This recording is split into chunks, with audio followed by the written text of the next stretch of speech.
Ciao ciao les petits loups, yep Metazoo, bienvenue, welcome avec Taskiller85, j'espère que tout le monde va bien, ça pèle. On va voir aujourd'hui ensemble la Z Road 1/10, soi-disant la Road Hunter. Alors, premier prix, voiture vraiment pas chère, abordable, on va voir ce que ça va donner. On va parler tout de suite du tarif, alors même si c'est pas une vraie 1/10, elle est donnée pour du 1/10, moi je la considère comme du 1/12, je vais tout de suite vous montrer pourquoi, regardez. Vous connaissez la 12428, vous vous en souvenez de la 12428. Donc ça c'est une vraie 1/12, célèbre, évidemment une des plus connues de chez WL Toy, et on voit que c'est exactement le même empattement. Donc il n'y a pas de question à se poser, on est vraiment sur du 1/12 et non pas du 1/10. Mais malgré tout, on se retrouve avec un petit buggy qui n'est vraiment pas cher. Donc on va voir dans la suite de cette vidéo si elle vaut le coup. Mais en attendant, elle vous est proposée à 95 € en vente flash avec une batterie et 98 € avec deux batteries. Mais il y a un coupon supplémentaire qui vont vous la baisser à 80 avec une batterie et 85 € avec deux batteries. Donc on est vraiment sur la moins chère du marché actuellement en matière de petit buggy, un 12e je précise. Donc dans ce pack vous recevrez bien sûr la voiture toute montée, prête à l'emploi, une radiocommande, deux canaux, alors vraiment cheap, hein. Ils ont tout fait cheap sur cette voiture, donc on va voir si ça vaut le coup quand même, si c'est fonctionnel et si ça envoie du steak. Elle est donnée pour environ 35-40 km/h. En 2S, je précise, mais on testera en 3. Avec un petit volant mousse, mais tout petit volant. On a simplement un bouton de mise en route, un bouton de bind, un bouton de réglage du trim, de l'alignement des roues. Vous savez, si elles ne roulent pas droit, c'est avec ça que vous allez régler. Et on a quand même un petit bouton pour régler l'accélérateur. Donc on va pouvoir la confier à un enfant ou à un débutant et régler la vitesse au minimum. On testera tout ça. Et elle fonctionne avec 4 piles LR06. Et on voit qu'on est en 2,4 GHz en AFHDS, donc FlySky normalement. Vous aurez avec donc soit une, soit deux batteries.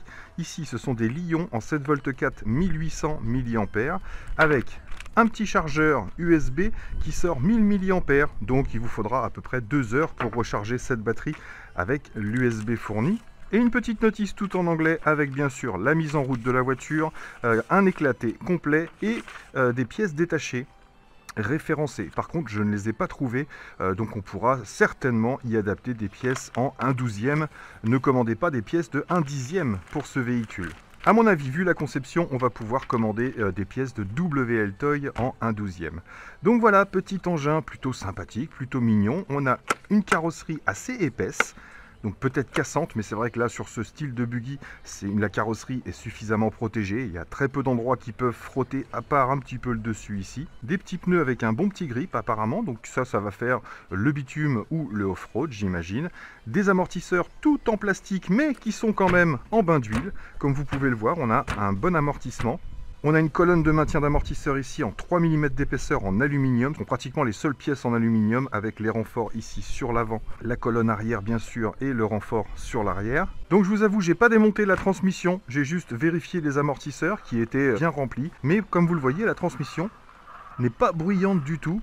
J'ai préféré ne pas y toucher, on va la tester comme ça d'origine. Donc je vous disais, les amortisseurs, eux, tout en plastique mais bain d'huile. On verra ce que ça donne, mais je pense que gros choc là-dessus, ça va pas résister très longtemps.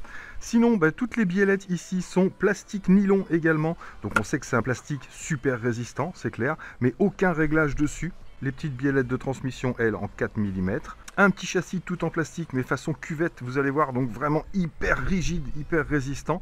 Et comme vous le voyez, des triangles ici, qui ne sont pas des triangles, qui sont des rectangles. En fait, les rectangles de roue, c'est en plastique nylon, mais plein.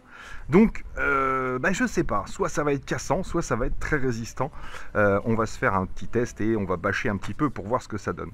Hop, je vais vous l'ouvrir. Le petit aileron sera installé directement dessus. Hop, comme je vous disais, une carrosserie vraiment costaud, vraiment résistante. C'est pas aussi fin que certains buggy qu'on peut voir. Et l'intérieur est plutôt intéressant. On a un moteur Brush 540, un ESC avec récepteur intégré de 50 A, une petite antenne, mais un peu plus grande que ce qu'on peut trouver sur la plupart des buggy. On verra ce que ça donne au niveau réception. Sinon, j'ai préparé la carrosserie, je lui ai fait un petit trou ici pour pouvoir sortir l'antenne si besoin, si on n'a pas plus de 30 mètres. Et comme je vous disais, un châssis complètement cuvette ici, c'est pour ça qu'on a vraiment une grosse rigidité. L'emplacement de la batterie est ici avec une petite trappe Donc emplacement limité, je vous mettrai les dimensions dans la vidéo. Une prise en T habituelle sur ce genre de véhicule, le standard. On a un servo ici, c'est un F35, donc je ne connais pas sa résistance, mais vous allez voir que ça fonctionne plutôt correctement. On a une biellette sur le servo avec un réglage. C'est le seul réglage de biellette qu'on va avoir sur cette voiture. Et ce que je trouve sympa, c'est qu'elle est déjà prête pour passer en brushless, pour l'upgrade. On a ici un boîtier pour un récepteur. Donc si vous mettez un ESC simple, vous aurez ici un boîtier étanche pour fixer votre récepteur. L'emplacement ici pour recueillir un moteur brushless sans souci. Et on a même un petit trou là pour mettre un interrupteur. Si votre ESC est équipé d'un interrupteur, vous allez pouvoir le fixer ici. Donc ils ont déjà préparé le truc pour qu'on puisse la passer en brushless. Je trouve ça intéressant, pourquoi pas.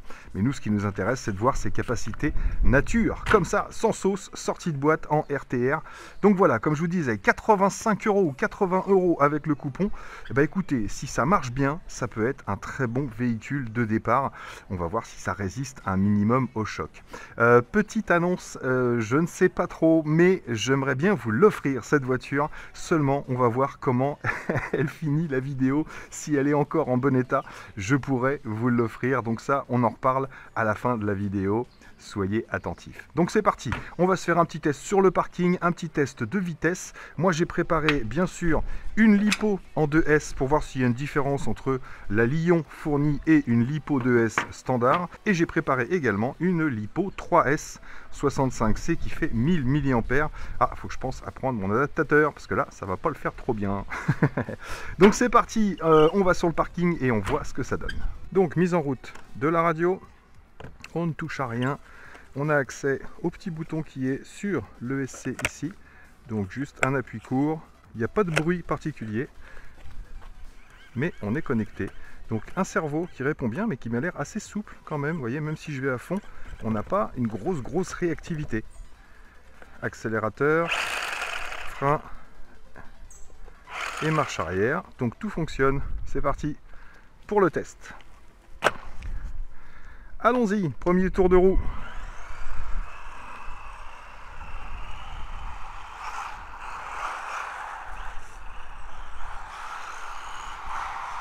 Alors vous savez, quand vous avez un moteur brushed, hop, moi j'ai déjà fait des petits tours de roue à l'intérieur de chez moi, mais ne poussez pas à fond tout de suite, hein. Faites-lui un petit rodage en roulant tranquillement pendant, on va dire, une demi-lipo, voire une lipo si vous pouvez.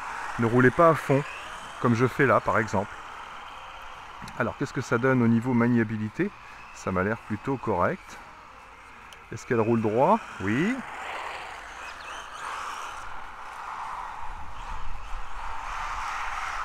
Alors j'ai pas de route sèche hein, aujourd'hui, ça fait quelques jours qu'il pleut, donc on est sur route semi-sèche. Ah, plutôt intéressant, pas désagréable, donc forcément ça drift un peu hein, sur route mouillée. Là je vais aller sur le sec. Voilà, on accroche mieux, quoique je suis encore sur du humide.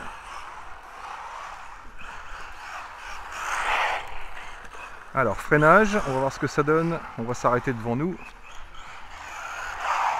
Ah, elle écrase bien. Marche avant, freinage, marche arrière. C'est instantané, on n'a pas de délai. C'est pas mal.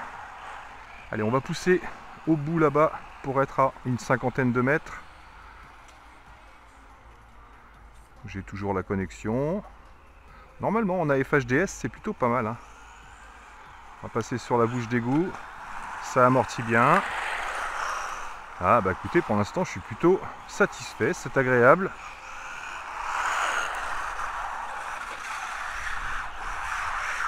Ça patauge. Bon, je ferai pas de grosses sessions de ralenti aujourd'hui.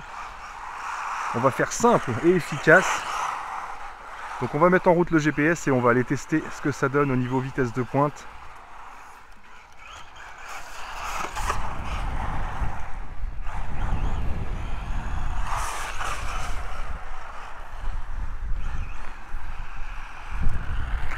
Peut-être pas que je le mouille le GPS de trop. Il est sous la voiture. Je l'ai installé là, vous le connaissez bien sûr. Il est dans la description pour ceux qui veulent voir ce que j'utilise comme GPS. Allez, on est sur notre voie express pour voiture radiocommandée.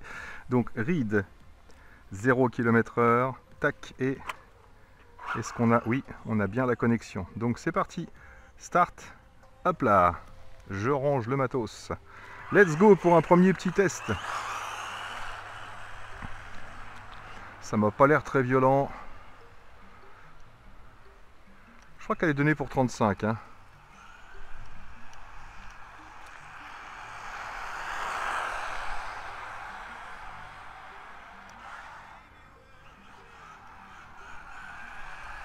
En tout cas, pour la portée, ça va. Sans problème. Donc voilà, je pense qu'on aura atteint la vitesse max. Donc pas de souci. Ouais, pour la portée, on a plus de 50 mètres, c'est clair. Hop, alors, qu'est-ce qu'on a avec les batteries d'origine? Stop.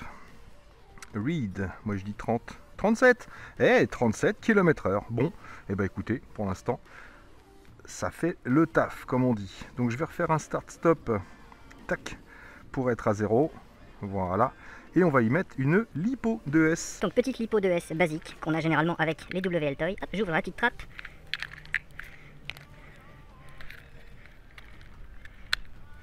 C'est plutôt bien étudié. On ne pourra pas mettre des grosses batteries, bien sûr. Je remets en route. Voilà. Alors, en lipo 2S, qu'est-ce que ça donne? Ah, j'ai l'impression d'avoir un peu plus de pêche à l'accélération. C'est peut-être légèrement meilleur, même si c'est pas violent.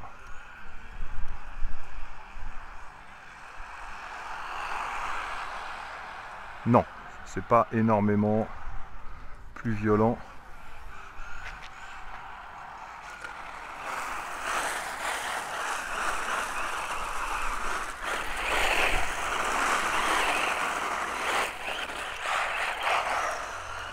En tout cas, ça tient le pavé, ça marche.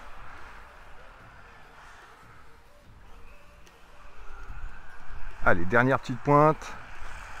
Non, à mon avis...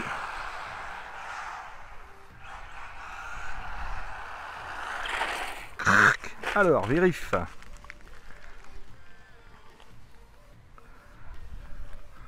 Stop.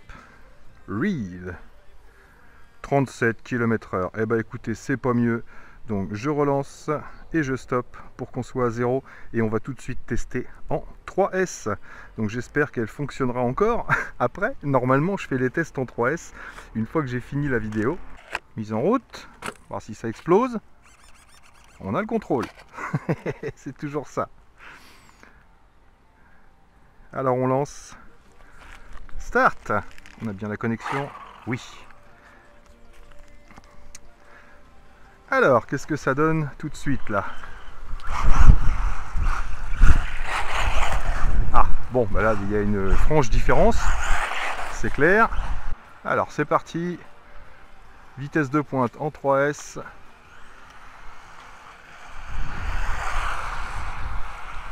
C'est carrément mieux. Moi, je pense qu'on est aux alentours des 45, 47.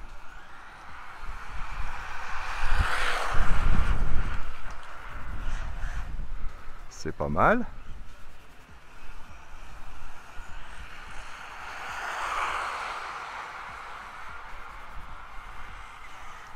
Ah, au niveau distance, on est vraiment bien. Aucun souci. Pas besoin de sortir l'antenne.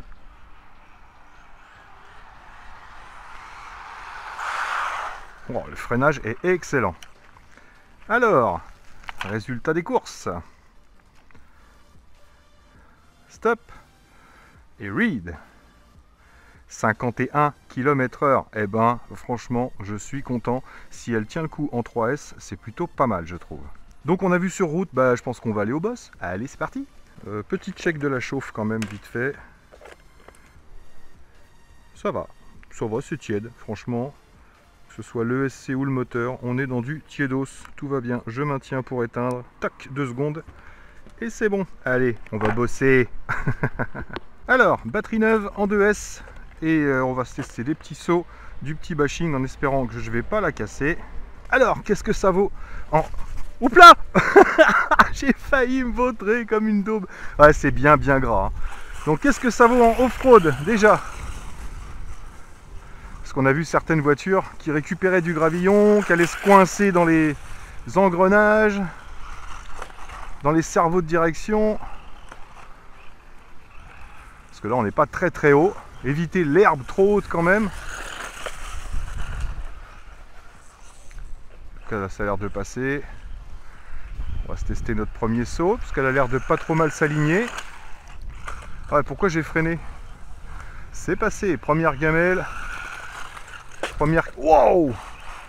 Ah, je vous ai dit, hein, pas sûr que je puisse vous l'offrir celle-là. Si, je pourrais l'offrir à Fab, parce que lui, il les répare. Yes! En tout cas, elle se manie super bien. Non, non, non, non, non, non, non, non! Ouais, elle réagit plutôt bien en off-road. En plus, c'est bien gras aujourd'hui. Première petite inspection. Et oui, à l'inspection, on voit que... Donc ça, c'est redressable. Hein. Là, en tombant sur l'avant tout à l'heure, on voit qu'on est légèrement tordu ici, sur le support d'amortisseur. Rien de bien grave. Il vaut mieux du tordage que du cassage. Après, c'est le pire hein, pour elle. Hein. Ce genre de petit buggy. Voilà. C'est sûr que si vous retombez comme il faut, si on retombe sur le dessus, ces petites tourelles d'amortisseur, elles apprécient vraiment pas. En tout cas, j'arrive à m'aligner correctement. Je suis assez content. Bon, c'est vrai qu'on n'a pas une puissance de ouf non plus. Je crois que la pire erreur quand vous faites un saut, c'est de lâcher l'accélérateur tout de suite. Voilà, maintenez bien l'accélérateur, comme ça, ça vous fait hop, le maintien.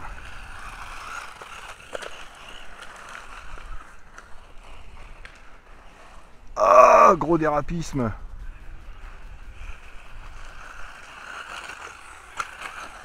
Ouais, c'est correct. Allez, on va se prendre un saut de travers. Normalement, on devrait aller un peu plus haut ici. Ouais, en tout cas, elle se manie bien, c'est clair. Pour l'instant, j'ai vraiment aucun souci. Bon, elle n'apprécie pas les cailloux, les gros cailloux. On est retombé directement sur les roues. Donc on va voir si les biellettes et les fusées tiennent bien.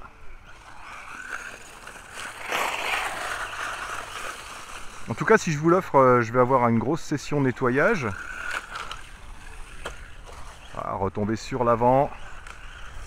Petit check. Bon, toujours pareil. Bon, c'est tordu, mais c'est vraiment pas violent. Je sais même pas si vous le voyez à la caméra. Hein. C'est pas énorme.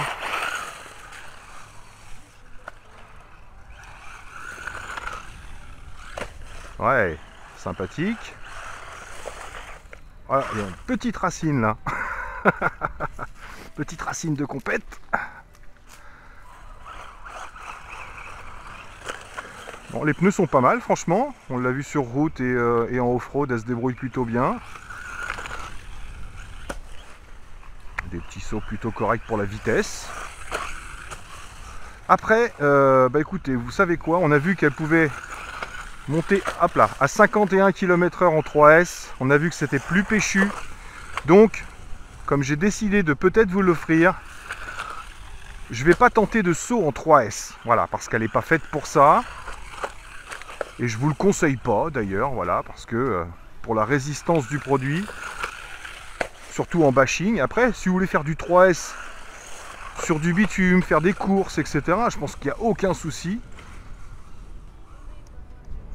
Ah, je suis pris dans un arbre. Bon, un arbre miniature, mais un arbre quand même. Ah, c'est quand on n'a plus les roues qui touchent le sol, ça marche beaucoup moins bien. Oh là là!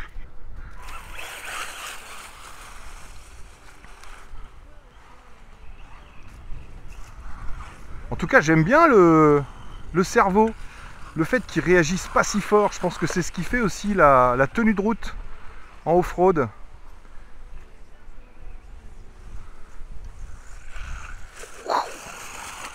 Ouais, elle passe bien, hein, franchement.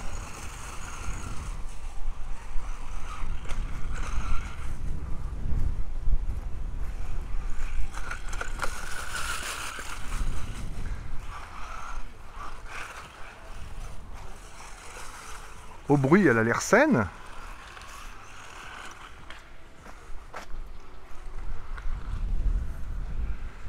Eh ben, je m'amuse. Je pensais pas, mais si, je m'amuse.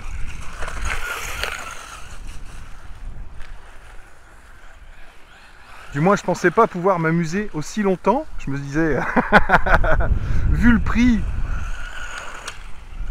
yes, joli petit saut, avec un peu d'élan. En tout cas, oui, je suis étonné de la tenue, de la maniabilité. C'est franchement agréable.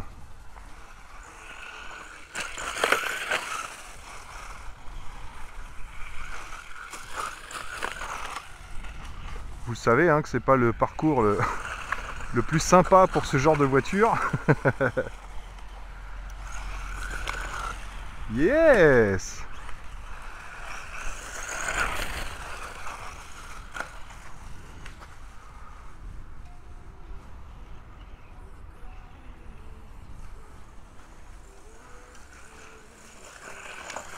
Wow! Cascade en direct! Qu'est-ce que ça donne? C'est pas pire, tout va bien.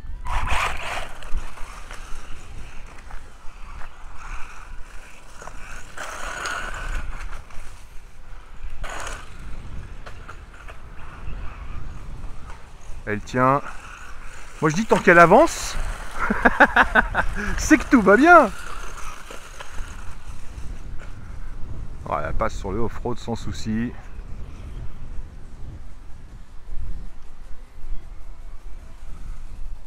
À l'aveuglette, je suis où? Je suis là. Je suis où? Là.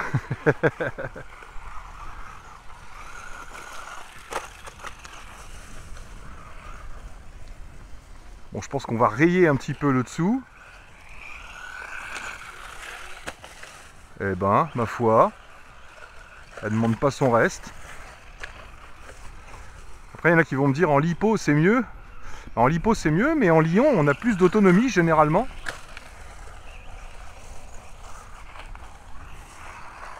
Bah, écoutez, on n'est pas bloqué, on n'est pas coincé nulle part. Elle tient son assiette. Comme moi, quand je suis à table, je tiens mon assiette. Ça se voit, je pense. Yeah!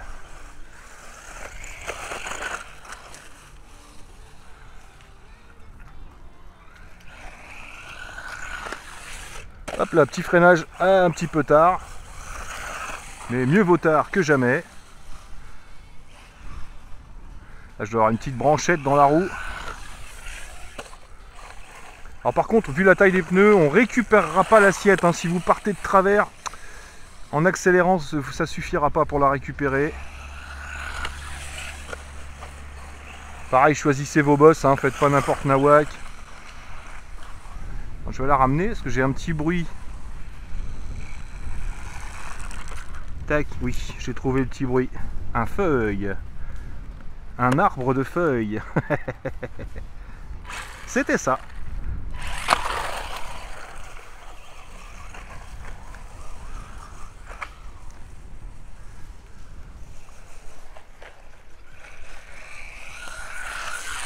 Oh, il commence à pleuvoir. Je prends des gouttes. Ça y est, j'ai encore récupéré une feuille. La même. Alors, elle est où? Sur l'arrière. Ah bah oui, j'en ai plusieurs là. J'ai récupéré la forêt complète. Oh oui, ça commence à tomber les enfants.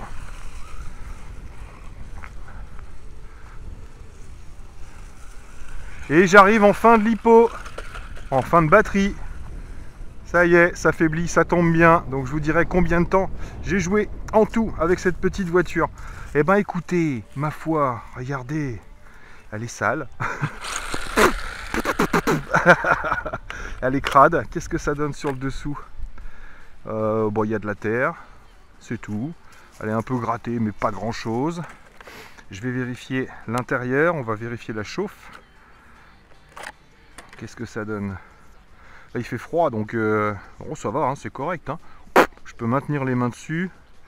que ce soit l'ESC ou le moteur, tout va bien en 2S. Bon bah écoutez, j'ai envie de dire, ma conclusion va être simple, elle est pas chère, donc c'est clair qu'elle vaut largement ce prix-là. Voilà, moi je trouve qu'elle n'est pas plus fragile qu'une autre, elle a tapé, elle a rebondi, bon on l'a vu ici, on a un petit chose tordu légèrement, donc ça se redresse sans aucun problème, mais sinon aucun souci particulier, les roues n'ont pas l'air de se desserrer, j'avais vérifié le serrage avant de partir, on est plutôt correct, on n'a pas de jeu particulier, que je peux pas dire que c'est pas bien, je lui ai pas trouvé de grosses faiblesses, voilà, on voit que c'est du basique, amortisseur plastique, châssis plastique, etc. La radiocommande, on voit que c'est du base aussi, mais ça fonctionne, voilà, qu'est-ce que vous voulez que je vous dise de plus? Eh ben, je vais vous l'offrir. Donc n'hésitez pas à participer, pour ça vous le savez, je vous demande rien, pas de like, pas d'abonnement, etc. Ça vous le faites si vous en avez envie. Bien sûr les liens seront dans la description pour ceux qui veulent aller voir et même la commander, puisque tout le monde ne gagnera pas. Mettez-moi juste un petit message dans les commentaires de cette vidéo et je ferai le tirage au sort d'ici une semaine comme d'habitude. Donc voilà les amis, quelques petites images dans l'outro peut-être de notre prochaine review qui sera sur le Cetus X, normalement si tout va bien. Donc voilà, moi là-dessus il me reste plus qu'à vous dire surtout portez-vous bien, prenez soin de vous et des autres et à très bientôt dans mes vidéos. Allez, ciao ciao. Bon, petite douche hein, petit bain même.